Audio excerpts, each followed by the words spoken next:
Good morning and welcome to Good Morning Hudson. I'm Marie Claire Olson Potter, President of the Chamber, and so excited to welcome you here today and so appreciate our panel being here. What a beautiful summer day to be out early, right, in this beautiful space. So this is the first time that we've had a meeting here, and we are thrilled to be here. And I'd like to recognize Christian Community Homes and Services for hosting us today and sponsoring. So at this time, please join me in welcoming Chris Kost. He is the chair of the Chamber's Community Affairs Committee, who will moderate today's program. Thank you, Chris. Thank you, Mary Claire. All right. Okay. First, we're going to do a little introduction of our panelists this morning. Thank you for being here so early in the morning. First, want to welcome the town of Hudson, Chairman Tim Foster. Tim retired after 35 years with Anderson Windows and delivers flowers for the Hudson Flower Shop.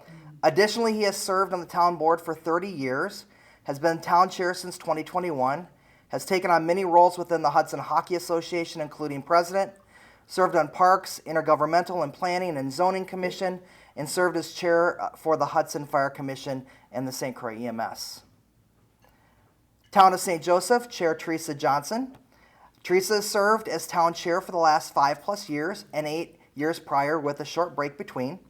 She was reelected in April of 2023. Also deputy clerk for the town of Hudson.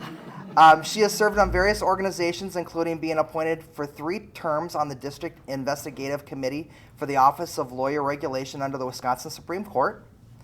Town of Troy, my community, thank you. Chairperson Doug Rowen. He was previously the town supervisor for 2 years. He has lived in Troy since 1989. He has 4 children, 2 grandchildren. He is a retired 3M business leader. He and his wife board horses, and he has a passion for the St. Croix National Scenic Riverway. City of Hudson, Mayor Rich O'Connor. Mayor O'Connor was born and raised in St. Paul. He graduated from the University of Notre Dame. He spent 12 years in the Minnesota House of Representatives. He is the former regional vice president with Citigroup, as well as the former regional vice president with M&I Bank. He has founded his own financial advisory business in 2010, to which he retired from the end of 2022. He has served in various capacities on local boards, including the Hudson Hospital Foundation, Hudson Library Board, Hudson Library Foundation Board, and Hudson Hockey Association. He was elected mayor in 2016, to which he is currently serving his 4th term. In 1995, he and his wife Cindy moved to Hudson with their 3 children. In Village of North Hudson, President Stan Wekkin, did I say that right? Okay, thank you. A lot better than the professors used to do. Okay. He was born and raised in Hudson. He attended St. Pat's for grades 1 through 8, graduated from Hudson High School in 1972, and attended UWRF.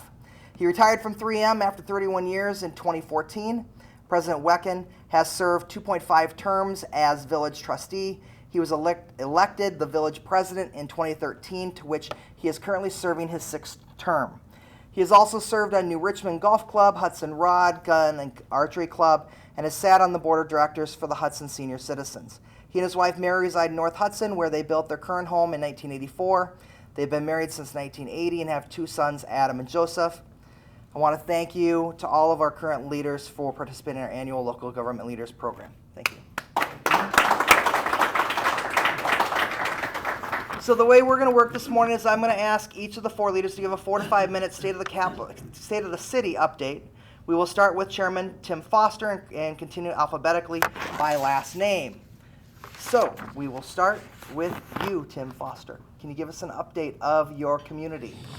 The town of Hudson, last time I reported that Hunt Electric had come in, they bought the Durobag building, which was 150,000 square feet, and they put up a new 250,000 square foot facility. Hunt Electric is about 70% commercial and industrial. They did their grand opening, of which Mary Claire came and did ribbon cutting June 1st. If you remember that building going up, there was a mad dash to do that. The other 30% of their business is Google or Meta. Is what? Google or Meta, whichever you want to call it. What they said was, first he didn't want to tell us why it was supposed to be open and running by January 1st of 2023.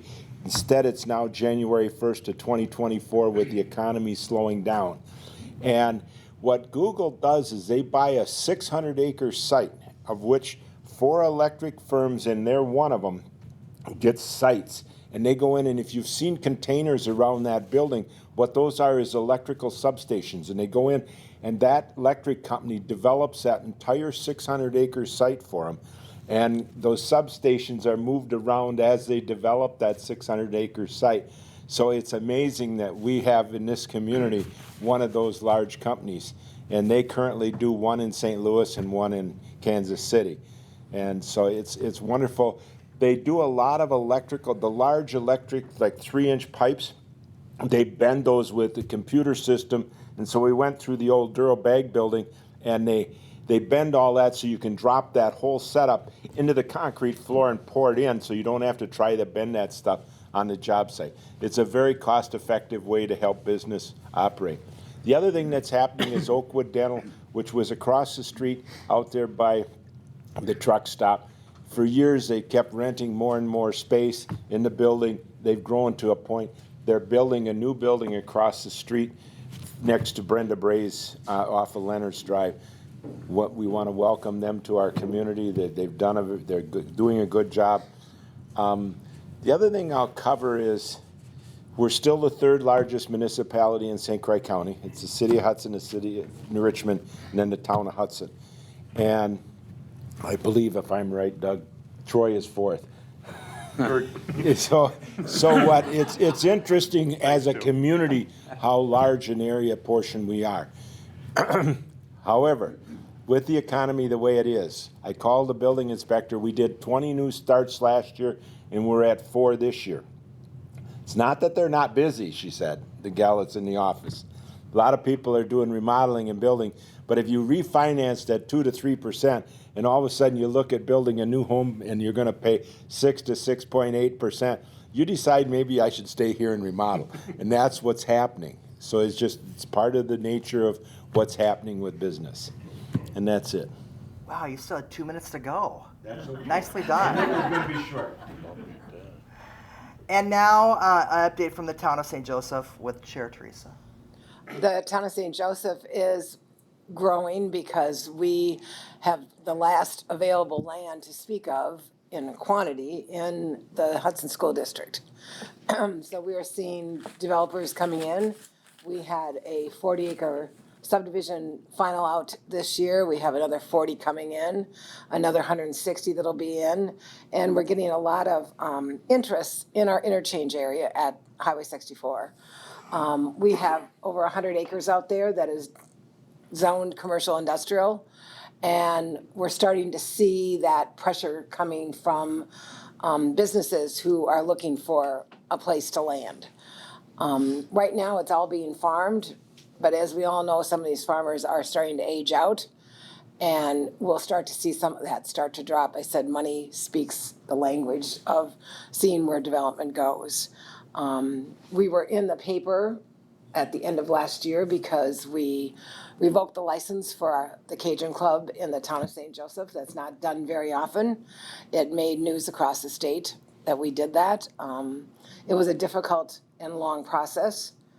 It cost the town some money to do it, but it was the right thing to do. And we're glad that we did it, but it is headed to the courts, of course, because that's the way that always goes. We had 39 starts last year. We are up over 25 already this year. I don't see a great backing off of that. I know interest rates are the driving force, but I kind of chuckle with my children that when they complain about them, because my husband was transferred to Des Moines years ago and we paid 12.5% to get into a house down there, and I was like happy to get there and have a place to land. So I said 5 or 6 doesn't scare me, but you know that all depends on what you've experienced in your life, and when they've been close to 2 and 3, it's hard to look at that. We have a good staff on board. We have a new member on our board this year, and things are going, I think, as well as can be expected. And we are under our own zoning, and that has proved to be a good choice on our part. So us, and I know Troy and Hudson, the town of Hudson, are all under our own zoning here in the county. And I think that's a good thing to do because we are able to somewhat control what's happening in certain areas. So things are good. Okay, thank you. Next is Mayor Rich O'Connor. So I think probably the most noteworthy thing that's happening in Hudson right now, the thing that most people interest centers around, is the old Hudson House property. And word is out. I think everybody here probably knows that Festival Foods is coming in, and which means we will have a second grocery store here in Hudson. I know that's something that everybody has wanted for a long time, and I think it's been a long time coming. So it's good that that's happening, and as I said, I think that's probably the most noteworthy. So usually what I do is I kind of start down on the south end of the city and work north. How many times have we been doing this since I've been mayor? I think it's every year, right, Mary Claire? And every year I come here and I tell you that we're going to have baseball. And lift bridge. It's true. And to my knowledge, we're still going to have baseball. They're moving dirt down there at the dog track site, and I got to get off of that, calling that St. Croix Meadows, and everybody knows it as a dog track, and I still refer to it as that. My apologies to them, but it appears that every now and then they just move dirt to make sure everybody knows that there's something going to happen. We're expecting lift bridge to come in there. That was part of the arrangement with the developer. The stadium and lift bridge supposedly going to start construction about the same time. So we're looking forward to hopefully having the groundbreaking out there this summer. You move north a little bit, Maxwell on Maxwell Drive, just on the north end of St. Croix Meadows, is a senior facility, senior living facility. And Gerard Brothers put that up a few years back, and they are going to be putting up a second building there pretty soon. They're just looking for some different grant monies and potentially an inclusion in the TIF district where we have the dog track right now. And it was supposed to be like a mirror image of the first building that they have. I'm not sure that it will be identical, but it would be very similar setup, and probably about the same number of units. So we will have some additional senior housing here in the city, which is desperately needed. Go a little farther north and we get to, across the freeway, we get to Hudson Physicians. If you have not been there, well, probably a good thing unless you just wanted to stop in for the open house. But gorgeous building. They did a great job over there, and it's good to have the addition of a number of the physicians and other groups that they have in that facility. It's my understanding that they were fully oversubscribed before they even broke ground. And I don't think I'm speaking out of turn when I say they're looking to build another building over there. What? I was going to joke to Chairperson Theresa to defer her time to you, but... Well, he can have part of my time because I ain't got much going on in the village. So then we go over to the Atkins property, which is Bella Rose. That apartment building is up right now, and they're going to be starting, if they haven't already, the second apartment building on that development. Moving into downtown. Boat launch, I don't know if we have many boaters here, but if you've been down to that boat launch, if you've had to use it, it's a great new addition to the city. And it's being utilized considerable amount of time. It's a great amenity to have. Again, it is our identity as a river city, so it's good to have provide access to this great resource that we have. The Third Street Laurel coming into downtown, going west, turning into 3rd Street. You probably noticed that we had the erosion over there. That street has been closed for the summer. That's being worked on. That should be complete here pretty soon. And then we have housing downtown. The Gerard project was pretty much shut down. That project was where the old scuba shop is. That was shut down pretty much by the Zoning Board of Appeals. They did not get the variances that they were looking for, so that project is now defunct. They sold the scuba shop property, and I think the other property is for sale. The Gagnon property across the street, the one block development proposal is working its way through the Zoning Board of Appeals as we speak. I think they had 3 of 8 that were considered at the last meeting. 2 of the 3 were passed. The one that was not passed was the height variance. And they meet again in the next couple weeks and consider the other 5 variances. So that project was 104 units downtown. And I guess we can, I know you have more time to share more with our upcoming questions, so. okay, sounds good. Thank you. Next, same. Hey, I've been told my script is my script. Stick to it. Next chairperson. Do the same thing. Next chairperson, Doug Rowen. Same question. Thank you. So happy to talk a little bit about the town of Troy. For those of you who haven't spent much time there, kind of the unique role that we see in the town is we've been a traditional agricultural community, but really have evolved into kind of an outdoor recreation destination for the region. Besides the St. Croix Riverway and our 2 public beaches, boat launch, and one of the St. Croix Yacht Club's major private beaches. We also have 300-acre Carpenter Nature Center, 400-acre YMCA camp, 40-acre park with hiking trails, all kinds of outdoor activities going on. And so that's one of the values that we bring, we think, to the region. In addition to some great spacious residential neighborhoods. As Tim referred, we now have a little over 5,500 residents living in those neighborhoods. And most of our town services are concentrated in the center of town where the most concentrated residential development is, but that's also where we're starting to see more of the commercial development within the town of Troy. Last year, we had the addition of 24 new homes, but we have many lots that are available in multiple new neighborhoods that are ready for construction and new families. So if you're looking for somebody that needs a great place to live, we got lots of places to build nice new homes. And the other nice thing about our neighborhoods is we're just minutes away from all the great things in the city of Hudson and the city of River Falls. So we're not trying to duplicate the things that are going on in the cities because that would be redundant, but we've got some unique characteristics and capabilities that we can foster. We've also got over 17 meeting and event venues within the town of Troy. 6 of those have capacities over 200 people. So if you're looking for event venues, we've got a lot of those too. And the newest one, the Ashling at Troy Burn, is having their grand opening next month. And they'll be able to host events over 300 people. So that's another new event venue coming to the area in Troy. We got tons of family events, tractor pulls, barn dances, art festivals, all kinds of stuff going on. Summer is our busy time, being primarily outdoor oriented, so lots going on.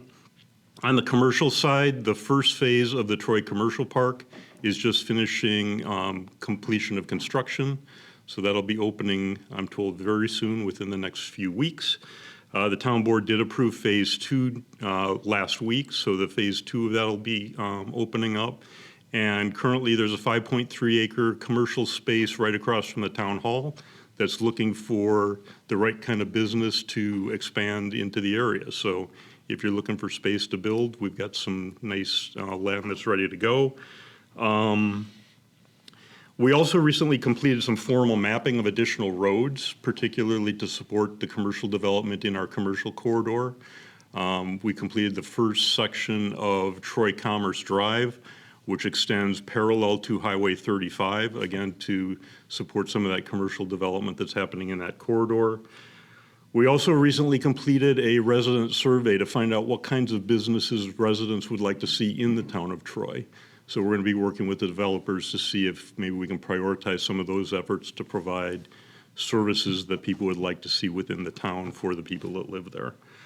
Our biggest town challenges are balancing and prioritizing our financial resources, primarily to find enough money for roads and road maintenance, which is a common issue across all of Wisconsin.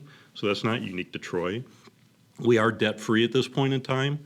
We plan on managing our budgeting to stay within that financial constraint going forward. So we're trying to remain debt-free as a town and think that we should be able to do that.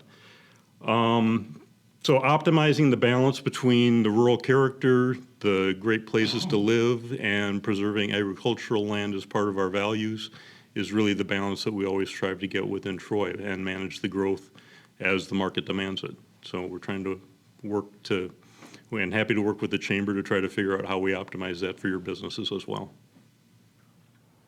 Thank you, Chairperson Rowen and President Wekkin. Okay. Well, I haven't got nearly the time limit. You're not going to have to start your watch or anything like that. One thing, we this is the first year in I don't know 3, 4, or 5, I think, that we haven't had any road projects to mess up anything and to screw up anybody's commute. So there's no road projects planned other than normal maintenance, seal coating, and crack filling, stuff like that. Let's see, we've got the Derrick 3 development is just about full. I think there might be a lot left up there. Alongside of that property is we call it the Zappa 40, that they're still working with Plan Commission to see what they're going to, what kind of housing is going to go into that section of the village, and that's pretty much all we have as far as residential goes right now. I was going to bring it up earlier, but we have one commercial zoned section of the village. It's right on the highway coming in. It's the Hanson lot, and that's the only place we've got available. We've got a couple of our businesses that had some issues that are being worked on, that hopefully they'll be reopening soon.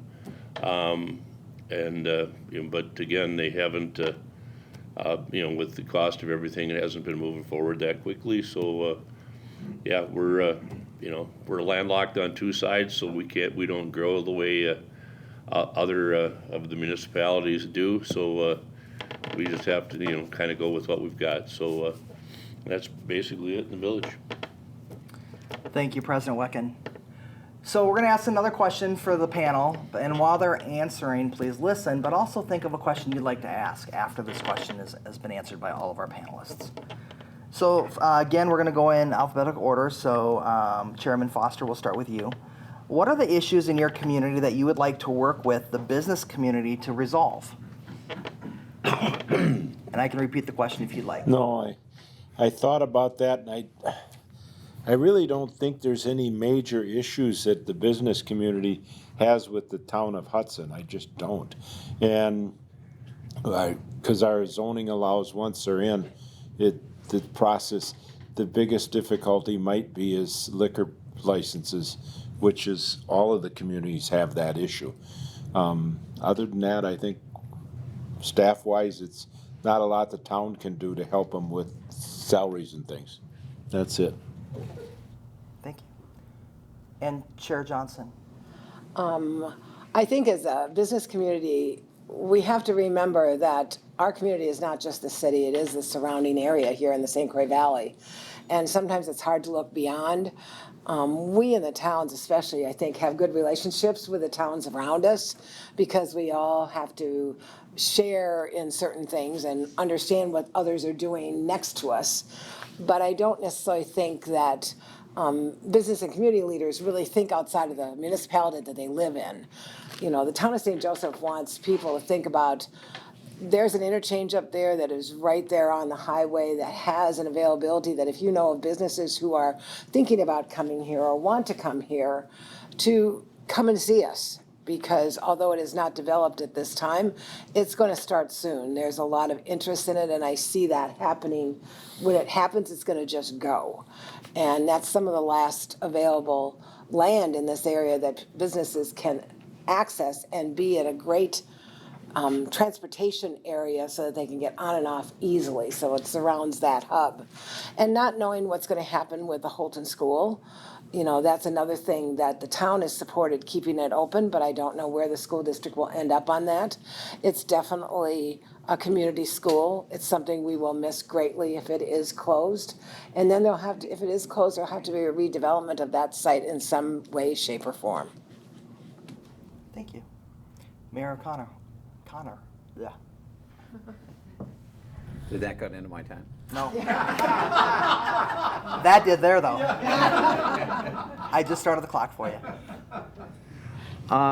So There are a couple things I think that we could collaborate on, that the city could use help on. We started recently the senior mobility project here in the city. It's on a limited basis right now, mostly because grant money has not been forthcoming. They changed the rules on us. I think the deadlines for grant applications last year, and we had hoped to have a more robust system going on right now, but this gives us a chance to see what's happening, what works, what doesn't work, what we might need for additions and expansion. But to be able to move people around, obviously, is going to be beneficial to the businesses in the city, and I think that that's important. I think that's a good place to start. I know that in the past we have talked about, and I know it's on the agenda here tonight. It's a long night. It's on the agenda this morning. Is like housing, and so. I think everybody here at the table is probably going to be talking the same way about housing, whether it's workforce housing, whatever you want to call it, I guess.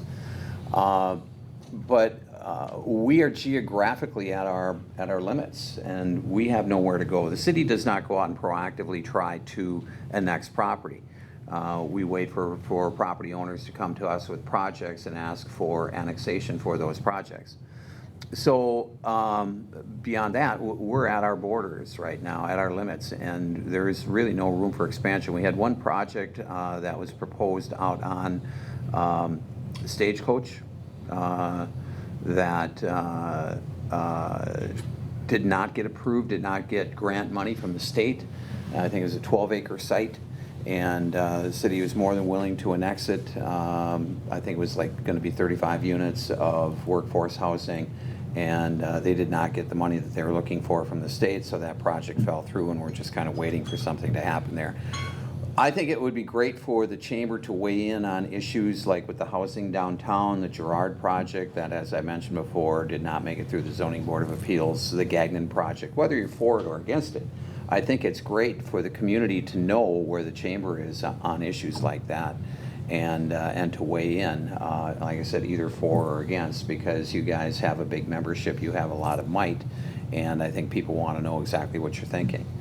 So beyond that, I can't really think of anything. We certainly partner with the chamber on the holiday lights, our Christmas lights downtown, and we enjoy doing that. And we partner with the boosters for booster days, and as Mary Claire noted, make sure you stop down for the fireworks. They're going to be spectacular, and they are on Sunday night, July 2nd. So, but beyond that, I think probably be just answering the questions as they come up.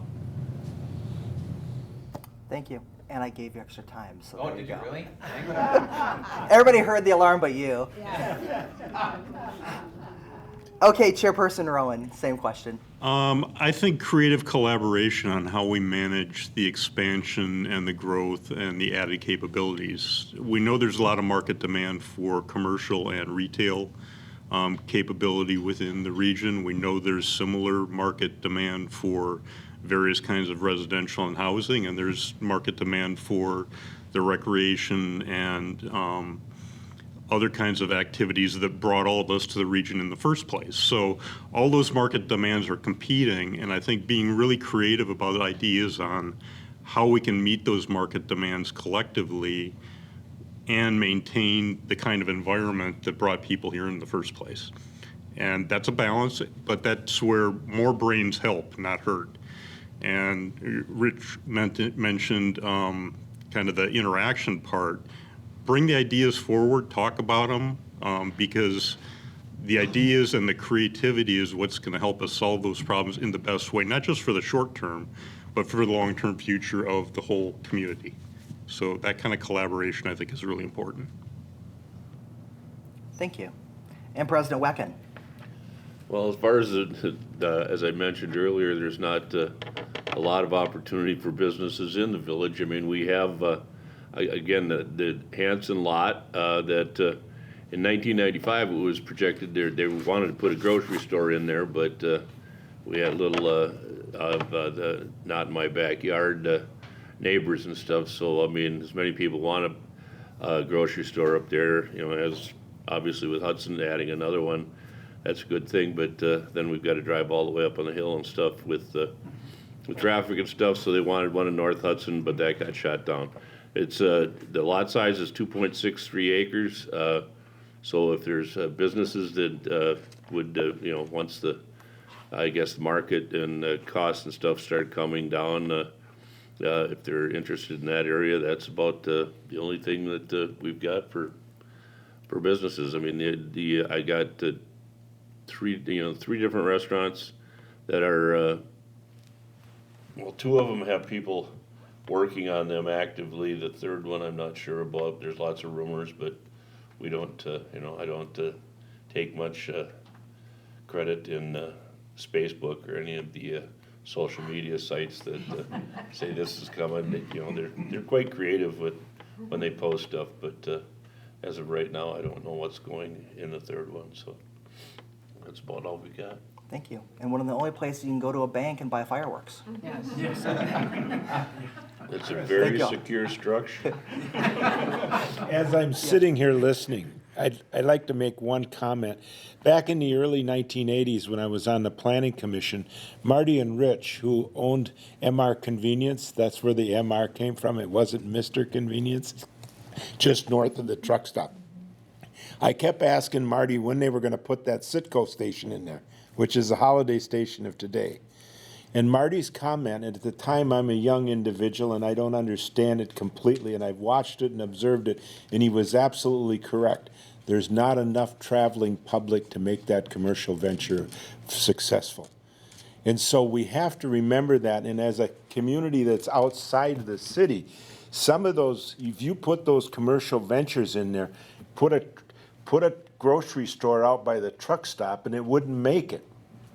You need to have enough traveling public to have it be successful in the city. And so we have to understand that as an overall community. You know what I mean?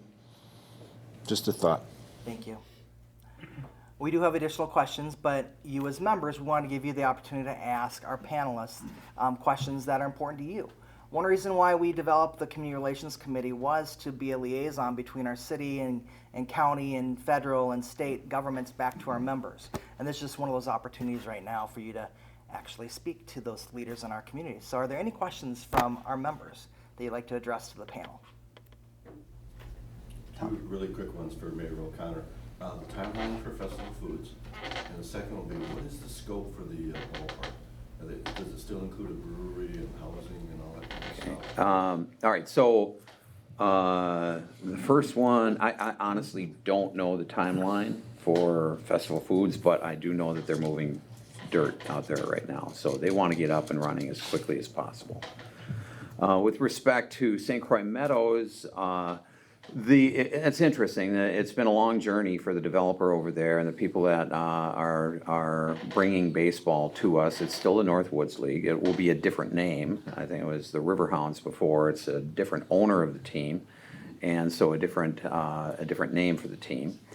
The project initially was going to be a stadium that was going to hold 7,000 people. And it has been scaled back significantly to just a little under 2,000 right now is the planned seating, with the ability to expand if and when they need it. The brewery is going in supposedly concurrently with the stadium, and it was kind of a symbiotic relationship that you had to have both. The brewery was not coming in without baseball, my understanding. So. Which again is an assurance that baseball will be here at some point in time. The housing out there, of course, has, is well underway. And Divine Homes, they had the initial project, and there was such a big demand for the housing that they had out there that they had asked for permission then to expand their project. I can't remember how many more units, but it would be about, I think about twice as many as they have right now. As I recall, they won't be as big, the second group. And interestingly, even though they've asked for and were granted permission to expand their residential out there, it will still be fewer units, housing units, than were originally proposed with the original development plan. So, and then in addition to that, there are negotiations going on with hotel groups to add a hotel facility over there just on the north, probably northeast corner of the lot, so just north of where the stadium will be. And that, will provide with the brewery, provide event space, which we need desperately here, with Hudson House closing down, and then the golf course a few years prior to that. We don't have any event space in the city, and that's just a shame. I mean, I don't understand that, but we need it, desperately need it, and those two things will bring event space back into Hudson. Any other questions from our members? Yes. Yeah, housing, other housing, we're a nonprofit. We do hire some people occasionally, and we've gotten grants to hire them, and they turned us down because they couldn't find affordable housing. Is there a push to help on that angle? Who's that to? Everybody? Probably the entire group, and that actually goes into our one of our following questions as well. So, Last time I was here, affordable housing came up, and we talked somewhat about it. And I had to go back and educate myself about this because I had some preconceived notions regarding affordable housing. And one thing in the state of Wisconsin that they have figured out is that most people think of affordable housing as multi-unit buildings.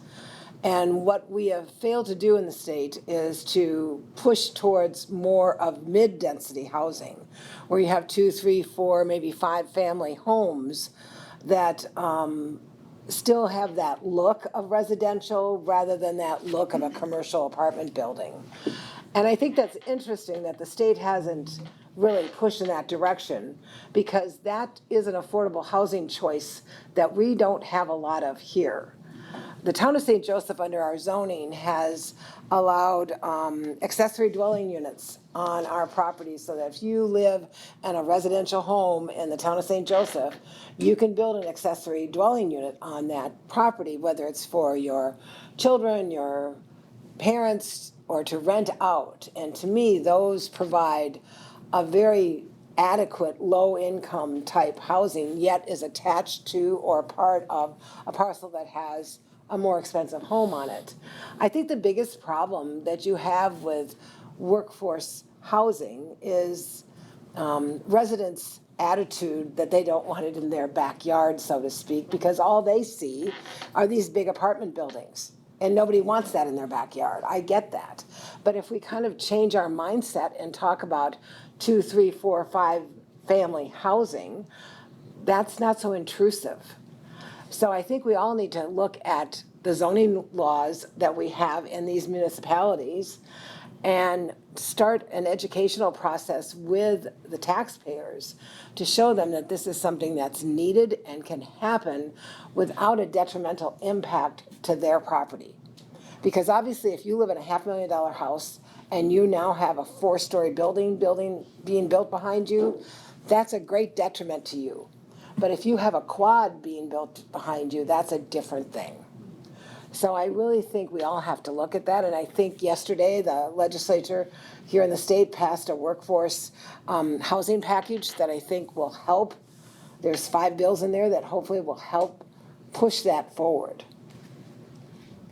Chair Johnson, you've done a great job of leading to this question. We're going to come back to other member questions as well, but I think we can go into this next question with what you've started from, and we'll come back to you if there's anything else you want to add. But going to Tim Foster first, Chairman Foster, workforce development is one of the Chamber's top priorities in 2023. The Chamber puts out a survey to all of our members every year, and the results of our survey this year came number 1 was workforce, 2 was transportation, and 3 was housing. All interchanged. Our priorities include those 3, but it's also important to help our employers attract, retain the skilled workers they need to compete. Also include is workforce housing needs and access to transportation. Thinking about these issues, how can we all work together with your communities to help our area continue to grow and thrive?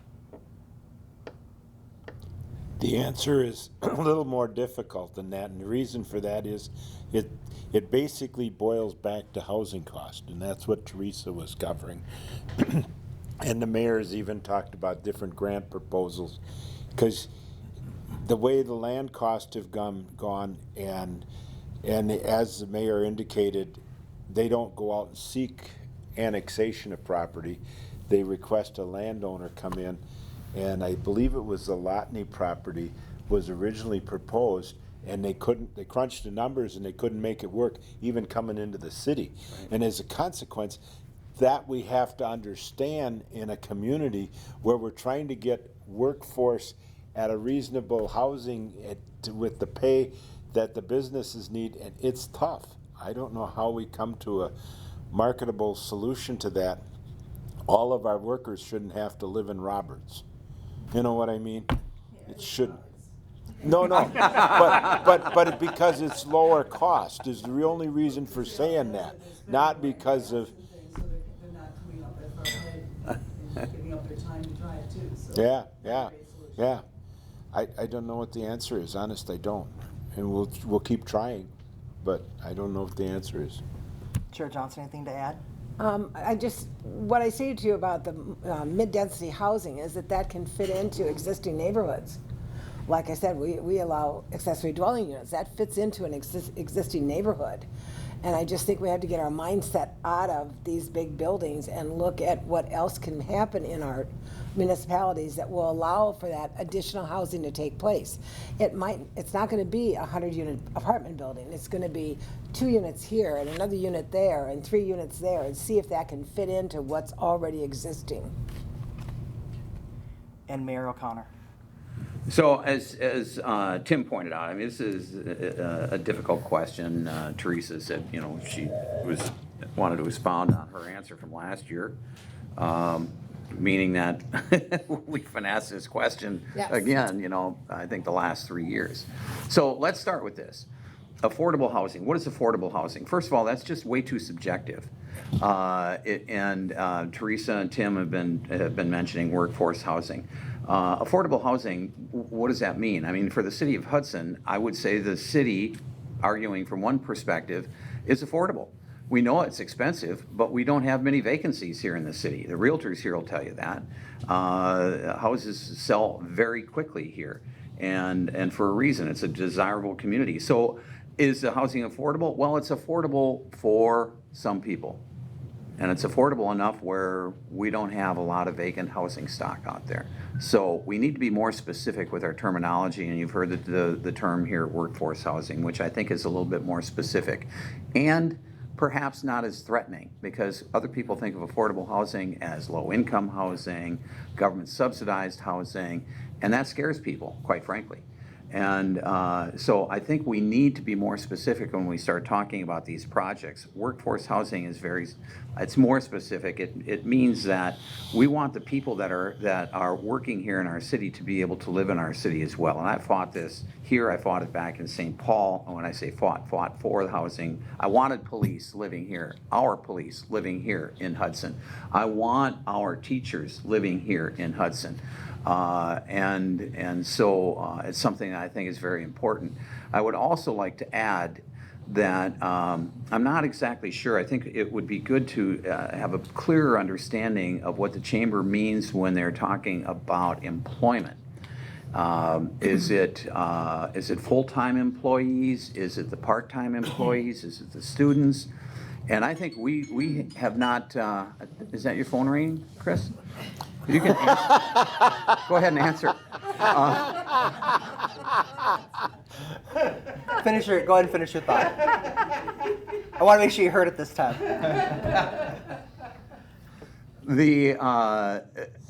I went to the school district, and I wanted a project. I wanted a questionnaire to the students of the school district.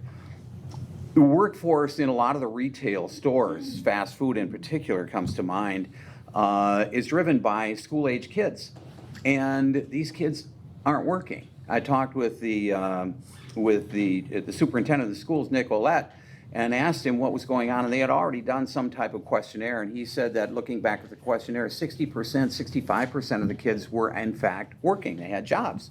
I said, well, that sounds pretty robust, frankly. So what is the reason We have all of these people that are hiring and can't hire. They're closing their cafeterias or in-house seating in the fast food restaurants.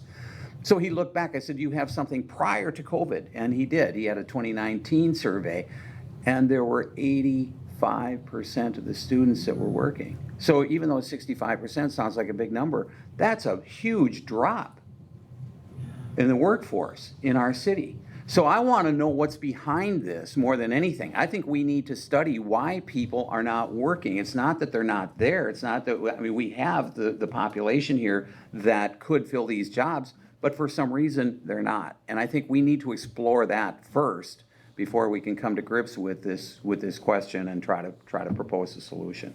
Thank you for that, Chris. I appreciate the extra time. Chairperson Rowen. So on the housing dimension of it, the economic challenges have already been discussed, and that's no different in the town of Troy than it is other places, other than it's even harder to do higher density things because we don't have municipal sewer and water. We are doing some things to reduce lot sizes and increase densities in some of our housing developments, which then does mitigate some of the financial thing. That doesn't get down to the very low end of the spectrum, but it makes things quite a bit more affordable from that standpoint if you can increase the density. We do have a couple mobile home parks in the town of Troy that provide another end of economic housing opportunity. We're not expanding that because that's not where the market demand seems to be right now in the area. And the other thing the town of Troy tends to do is contribute property to annexation of other neighboring municipalities so that they can build higher density housing capabilities. So when that's economically viable, those are all things that can happen. But I think the economics of it aren't changing. We're also seeing some outside governmental constraints that are artificially increasing costs and limiting development of housing in the town of Troy. And we're trying to see if there's some ways to mitigate some of those forces as well. We've had a couple developments that looked like they were very good fits for the town that basically couldn't go forward due to conditions outside of our control. So we're trying to see if we can mitigate some of that, because that artificially then raises the cost of other properties. So that's not a market dynamic, that's more of a government dynamic that we're trying to see if we can mitigate in some ways. Thank you. And President Wekkin, same question. Okay, well, as I've said earlier, we don't have a lot of property that we can develop. We've got quite a few houses that are for sale, but and as I talked to our assessor, that when we did a reval, that you know, we've got, I don't know how many properties, he said that if they're under, you know, 400,000, 300,000, in that range, he says they don't make it weak on the market. He said that, you know, the 400 and up, he said they'll sit there for a while, you know, and again, like they've said, it's affordable to some, but not to many. I mean, we don't have a very big workforce in the village, but I believe we have 0 of our employees are living in the village or Hudson, and, you know, or in, you know, locally, they're outside of town, and so yeah, it's affordable for some, but even, you know, in as much as we'd like to pay more, you know, to our employees, there's not a heck of a lot we can do about it with the different restraints that the state government and stuff's put on us. So yeah, there's not a lot we can do here. And as far as the transportation, I've heard rumors about the grants and stuff, you know, but it's who's you know, I mean, that's got to be we don't have the extra money to be piling in there out of our budget, you know. So I'll be interested to hear what their plans are and how they're gonna, you know, if they're gonna increase that system. There's definitely work on all of our parts to solve and come up with some solutions for these questions that face us every day. We do have some additional time, so are there other questions from our audience today? Come on, no. Can you speak, President Wekkin just brought up transportation. Can you say a little bit more about the senior mobility program that you were waiting for funding on, and what that will look like as far as transportation? Well, we have started the program already, and it's a door-to-door system where you call and you're picked up and delivered to where you want to go, and so it's not like a bus stop, bus station type thing. It is per call, and it's subsidized. The people that are using it still have to pay, but it's subsidized, and we were, like I said earlier, we were hoping to have a more robust system than what we have right now, with more vehicles and perhaps an expansion of how we pick people up and drop people off instead of door to door, which isn't bad. It's very inefficient and very limited to the number of people that may want to use it at any given time. So we're hoping to expand that, and we're planning to expand that, and we're just waiting to hear about the grant money that the state has said would be available. I don't know, does that answer your question, or? Does it go through all these communities, or is it just? No, it's specific to Hudson right now. Additional questions, Mary Claire? President Wekkin, I know we don't take our news from social media and so forth, but so just, is it a Mexican restaurant, or is it just not a cafe? You know? Or do you plead the fifth? Well, the Mexican restaurant is out there.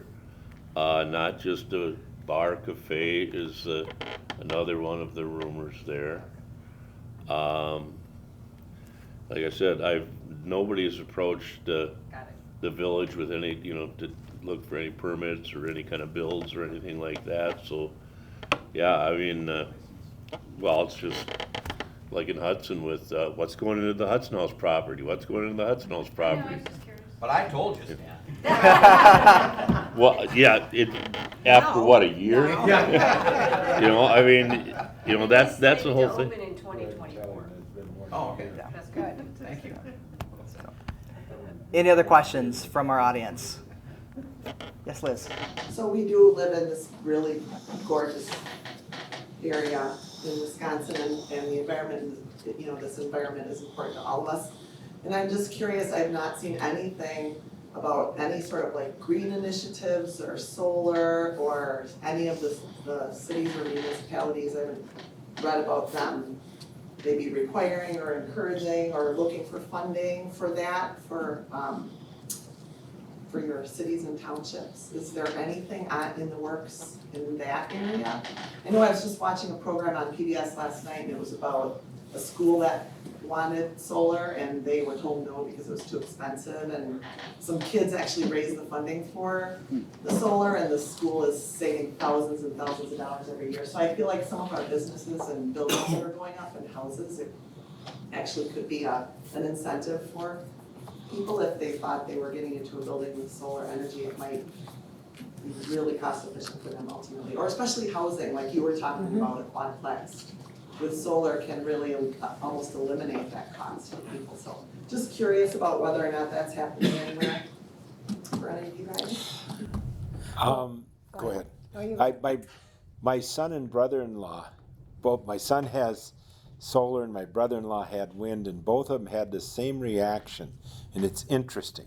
After they put it in and they spent all the money and they got federal money to help them with the cost of doing it, and everything seemed to be going along fine, and several things happened with the commission. And they started reducing what they'll pay him, basically my son said with his solar, whatever he can use in the summer, use, because it's not going to save him any money.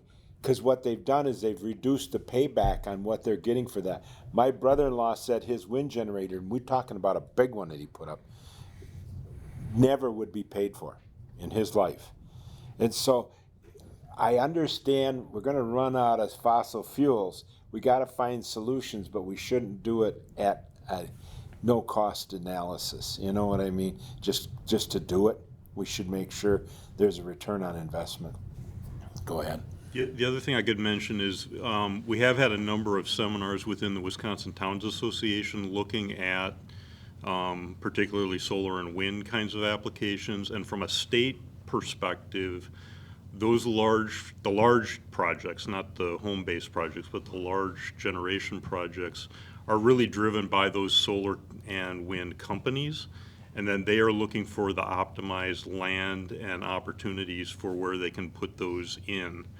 So whether they come to one of our municipalities or not, probably we don't have a lot of control over. It's whether we're the best economic and needs generated, because we have no energy generation in the town of Troy today, other than some of the private systems that Tim referenced. But they could come. And I think, again, it just gets to being for those large investments that they're making in generation capacity, are we going to be the appropriate place to put them? Maybe, maybe not. And I agree with you on that. I think that that's really what drives that. We allow private systems in the town, and the town board has looked at installation of solar on the roof of our town hall. To be quite honest, it's hard to figure out and determine whether you're going to get enough payback on that in the life of the system. And so far, we haven't moved forward with it because we're still in that stage of what's the guarantee that we can pay back? I personally cannot sit here and say, I'm going to spend taxpayer money of all this to put solar on that roof and then tell the taxpayers 20 years down the road, well, guess what? It hasn't paid for itself. And now we have to start replacing or fixing or whatever. It's hard to do that. And I realize what you're saying, but you have to also understand we're under constraints budget-wise, that we have to make really good decisions with that money. And maybe today's not the day. Maybe in 5 years is the day. We just haven't quite determined that yet, but we are looking at it. So we are running out of time, but I would ask that if our 5 panelists could stick around, if there's some questions afterwards for a couple minutes, that'd be great if you can. But I'd like to ask all of you for a closing remark, starting with you, Chairman Foster. I really appreciate the opportunity to come and talk. I enjoy the reports and the information I get from you that attend, and thank you for coming. Yeah, I'm the same. I enjoy being here with all of you, and I'm glad that we can have this time to interact. Thank you. Same thing. I appreciate the opportunity to be in front of people to talk about the city of Hudson. I've always said that I'll go anywhere, anytime. I just wish I had a little bit more time here to spend. Thank you, Mayor. Thanks for having us today, and if there's any projects that we should be considering in the town of Troy, please bring them forward so we can discuss whether they're a good fit or not. You get the final words. My turn? You get the final words. I get the final word. Well, the final word is being retired and stuff. This is kind of early in the morning. And